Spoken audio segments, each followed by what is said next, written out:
Hello everyone and welcome to another video review from 3DGameMan.com. I'm Rodney Reynolds and today I'm having a look at a new case from Cooler Master. It is their MasterBox 5. Now this is unique in that it comes with a configurator system so you can easily adjust the interior layout. Plus it looks pretty darn sweet and it's not going to break the bank. So let's have a look. Now the overall styling on this case is rather simple. This is something that you probably like or dislike. I kind of like clean lines and elegance, and I think this case certainly speaks volumes in that respect. Also, it has really good build quality. Now let's start here at the very top.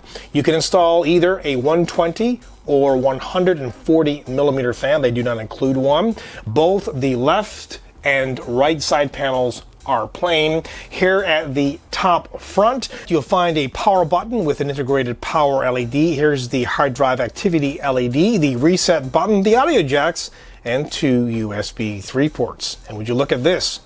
They include two 5¼ drive bays. Pretty peculiar for a case that's released today. A lot of them do not include this, but you can remove that 5¼ drive bay compartment. Here's their Cooler Master logo, and you can take this section completely off by pulling at the bottom. Oh, this front cover doubles as a dust filter. Now this reveals a place to install either two 120 millimeter fans or two 140 millimeter fans, or you can install a radiator that is up to 280 millimeters long, but it does have a width restriction of 50 millimeters. Now I should mention this, you can actually install up to three 120 millimeter fans here at the front if you have an optional bracket, or if you have an optional bracket, you can actually install a radiator that is up to 360 millimeters in length. At the back, they include one 120 millimeter exhaust fan. And by the way, this is the only fan that they include. That's not a big deal considering most people will want to install their own fans anyway. And speaking of installing things, this is where you would install the motherboard style shield plate. There is 7 expansion slots, and at the bottom, you can install a standard ATX power supply, and note the removable dust filter for the power supply's intake fan. There's 4 thumb screws, 2 on each side panel, but they do have an extra one right here.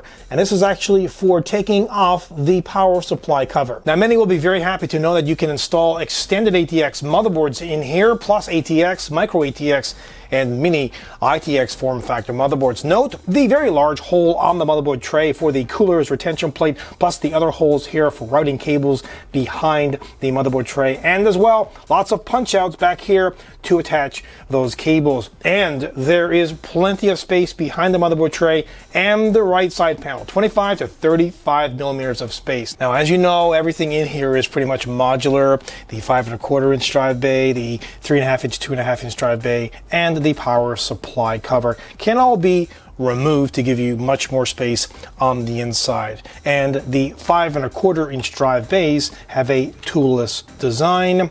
To install a 2.5 inch or 3.5 inch drive, just pull it out like so, install the drive, and pop it back into place. Now you can install two 3.5 inch or two 2.5 inch drives down here, but you can also install another 2.5 inch drive at the top. Now you can install many more drives if you want to. It will just mean purchasing more of these drive cages. You can have up to 4 of these all the way from the bottom to the top at the front. You can also have up to 4 of these brackets which hold a 2.5 inch drive, and you can have up to 4 of these, 3 here at the top and 1 more over here. The fan that's included has a black flat flexible lead with a 3-pin connector, and oddly enough they have regular screws here and not thumb screws. And note the last expansion slot cover. It's actually security for your peripherals, which is really nice to have. Now you can fit a CPU cooler that is 167 millimeters in height, a power supply that is 180 millimeters in length, and a video card that is 285 millimeters in length, but that's with the hard drive cage installed.